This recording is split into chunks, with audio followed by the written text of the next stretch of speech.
My fiancé moved in with his dying ex-wife and postponed our wedding. Then I found out he lied about her cancer just to be with her again. My 26F fiancé's 28M ex-wife, 28F, has cancer. He's moved in with her and postponed our wedding. Apologies for length. Max and I dated for 2 years and have been engaged for 9 months, with the wedding date set for early January.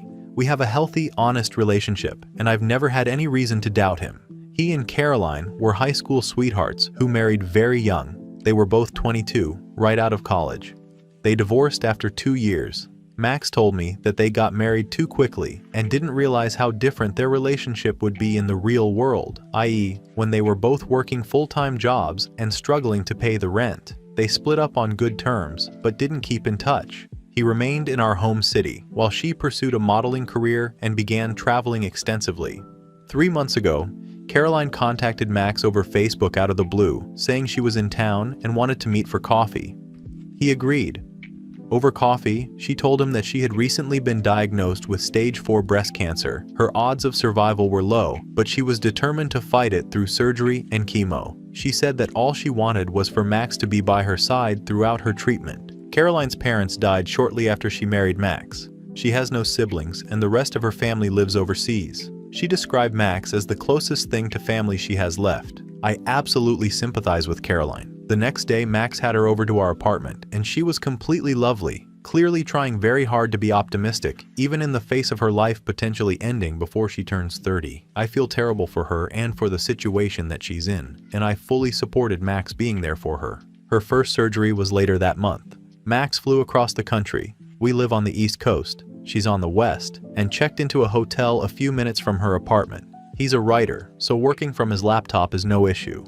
We spoke on the phone or on Skype almost every day for the 2 weeks he was over there. Caroline had her surgery at the beginning of June. Unfortunately, it was not entirely successful. Her doctors moved to the next method, chemo. Max came home after her surgery to tell me this. He explained that Caroline's treatment plan was set to begin in July and end in late January. It would be an incredibly difficult time period for her, and she wanted him with her at all times. We can't afford to pay for a hotel until January, so he moved into her apartment, sleeping on her sofa. He's been there for the past month, and we continue to Skype, though only a couple times a week now. When we spoke yesterday, Max gently told me that based on Caroline's condition, he wouldn't feel right leaving her so close to the end of her treatment. He'd like for us to postpone the wedding until February, at the very least, so that he can stay with her until her treatment is over. I'm so conflicted. I feel awful for resenting Caroline at all. She has cancer, she's suffering immensely, but the resentment is still there. I resent her for needing Max constantly holding her hand, as though she has absolutely no friends of her own. I resent Max too for agreeing to this situation. We won't be seeing each other in person for months now, on top of our wedding being postponed. I don't know what to do. I have no idea how I'm supposed to feel. Right now, I'm just full of anger and guilt, and I don't know how to explain it to anyone else in my life. TL. DR. Fiancé has moved in with his ex-wife to support her during chemo, postponing our wedding as a result. Am I wrong to feel resentful? Is there a better way of handling this? Edit. Everyone seems to be in agreement that this is a completely inappropriate, if incredibly sad situation that Max isn't handling very well. I'll speak to him either tonight or tomorrow, whenever we Skype next, and tell him in no uncertain terms that I want him to come home. From there, we can decide what to do, since I don't want to leave Caroline high and dry, but him living there until February is out of the question. Relevant comments. Commenter 1. You have the right to resent Max. He picked his ex-wife over his fiancé. He may feel like he has a responsibility to her, but he has a responsibility to his future wife. He is asking you to put your life on hold for his ex-wife. You absolutely have the right to feel angry about this. Can you see yourself marrying him after this? OOP.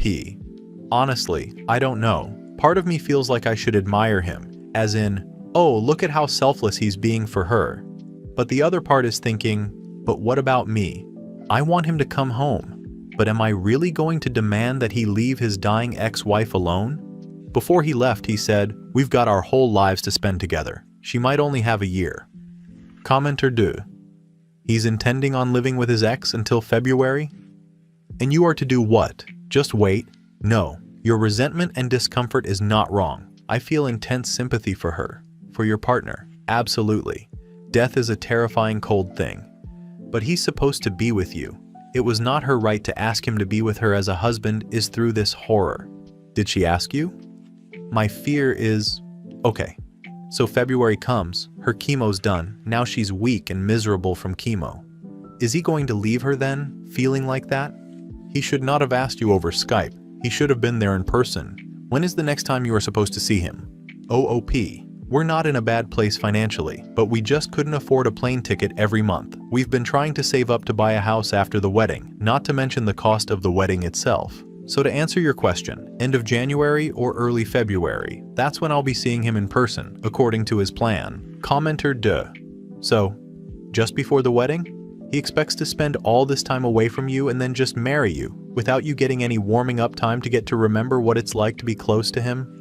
Without him getting any cooling down time after having lived like a husband with this other woman for most of a year? That would be entirely unacceptable to me. OP, I can't figure out a way to phrase this delicately, so I hope that you will forgive me my bluntness. If this relationship ends, are you going to be financially okay? The emotional stuff is one thing. This has to be incredibly difficult and I admire your composure. But just in terms of strictly physical, if he says, I'm old enough to love her the way I wanted to when we were younger, and give up on marrying you, are you going to be able to make it? I hope that you're saving something aside for yourself. Something not in the joint account, if there is one. OOP. Trust me, I'm feeling far from composed right now. But thank you. If we're looking at the absolute worst case scenario, the relationship ending, then the money that we've saved for the wedding and the house could be split between us. That's the only money we've got in a joint account right now. Otherwise, we keep individual accounts, so I should have enough to remain on my feet if I end up on my own. I really hope it doesn't come to that. Commenter 3.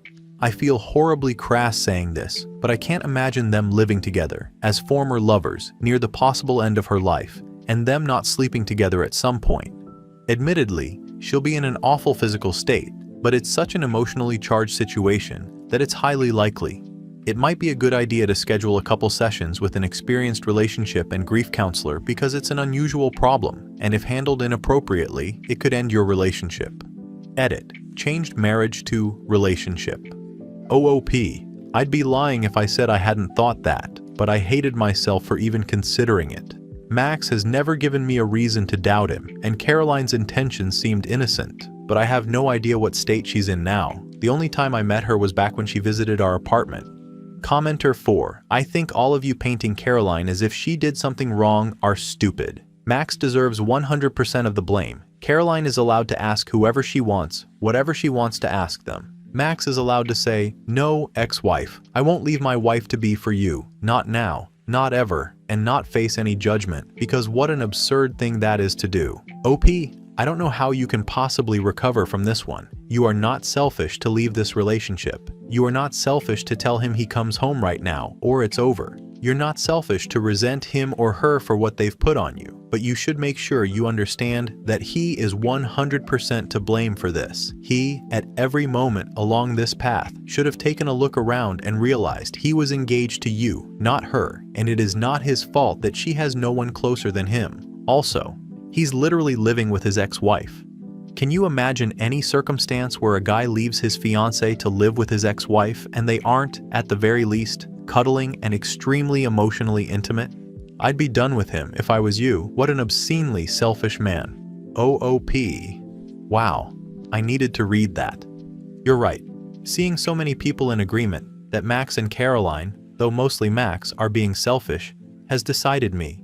I'll speak to him tonight or tomorrow and give an ultimatum. Either he comes home or we need to rethink our relationship. Update 1. Original post here. First off, thank you all so much for your advice and words of support. I'm sorry that I couldn't reply to every comment, reply, or PM that I got, but I woke up to a locked post and over 100 unread messages. I promise, I did read through every one of them. Each perspective was incredibly helpful and made me look at the situation in a completely different way. From the bottom of my heart, thank you. I spoke to Max this morning. I told him that as terrible as I feel for Caroline, I don't want him living over there until February. I suggested that we brainstorm some sort of schedule that allowed him to continue visiting her, even postponing our honeymoon and using that money to fund his plane tickets. Several commenters brought up her moving over here for treatment, so I mentioned that as well, offering up our spare bedroom. I emphasized that I didn't fault him for wanting to help an old loved one in what could be her final days, but that I couldn't help but feel marginalized, especially so close to our wedding. Max didn't speak very much, just listened while I rambled on. When I couldn't think of anything else to add, I asked him to please say something, so he told me the truth. Caroline was never stage 4. She was stage 2. He assured me that the rest of his story is true. Caroline asking him to be with her, the initial surgery being unsuccessful, her chemo treatment plan, etc. But apparently her chances of survival are far greater than he led me to believe. Max said he lied because he felt it was the only way I could understand his need to be with her. He thought that if her situation seemed less dire than literal life or death, I wouldn't agree to him essentially moving across the country for her. He admitted to telling her that our wedding had been postponed to next August, giving her the impression that him being away until February would be no problem. He has also been the one insisting on remaining by her side. After her surgery, she had given him permission to return home, saying that it wouldn't be fair to pressure him into living with her throughout her entire chemo treatment, as much as she would have liked him there. He refused to leave. He told her that I supported this decision fully. Max swears that he's not in love with her still, but I just can't believe that. He lied to my face. Before she visited our apartment back in May, he warned me not to mention her being stage 4, as she was still extremely sensitive about it, and I completely bought into that lie. I trusted him. He put his past with her over his future with me. I'll be spending the next few months apartment hunting and canceling wedding plans. Thank you all for your kind words. TL.dr confronted fiancé. He misrepresented his ex-wife's illness so that he could spend time with her. It's over. Edit. I'm blown away by the outpouring of support I'm receiving. I wish I could respond to each of you individually. Thank you so much. This is a wonderful community, and I truly appreciate all of your thoughts. Relevant comments. Commenter 1. Oh my god, I am so sorry. What a turd. You, on the other hand, handled this beautifully. Please lean on the people close to you in this time, or lean on us. I know you don't think it right now, but you're going to be okay. Many internet hugs being sent your way. OOP. Thank you. I just feel like such an idiot. All this time, and I never once questioned his story. I never even saw Caroline. He told me that she was too embarrassed by her appearance to join in on our Skype calls. I just took him at his word. How did Max take the breakup? OOP. He kept apologizing to me, not very sincerely. He just sounded tired, and when I said that I'd be moving out as soon as possible, he replied, "That's probably for the best." The one thing he asked for was my ring, which I agreed to mail to Caroline's address. I'm realizing that he checked out of this relationship a while ago. What about the ring? Is it an heirloom? Does OOP need to return that? OOP. No, it's not an heirloom. We picked it out together. I couldn't sell it. Anything I bought with that money, I'd never be able to look at without thinking of him.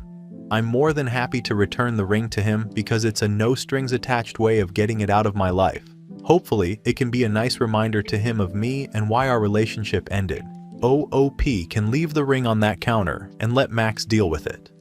OOP. I might send it addressed to Caroline and include a note explaining to her why things ended between me and Max. Many people here are saying that she deserves to know the truth, since his lies were crafted around her illness. Commenter 2. This is a very good idea, but I would be concerned about Max intercepting it and making sure she never sees it. OOP. Good point. I could always ask a friend of mine to send it on my behalf so that it won't be our apartment on the return address. But this is probably wishful thinking. I should just leave it on the counter and move on. OOP's plans now that she has ended her engagement to Max. OOP. I intend to go no contact with him, but I might send Caroline some sort of note. She's been completely innocent throughout all of this, and she deserves to know the truth, which I doubt he's told her.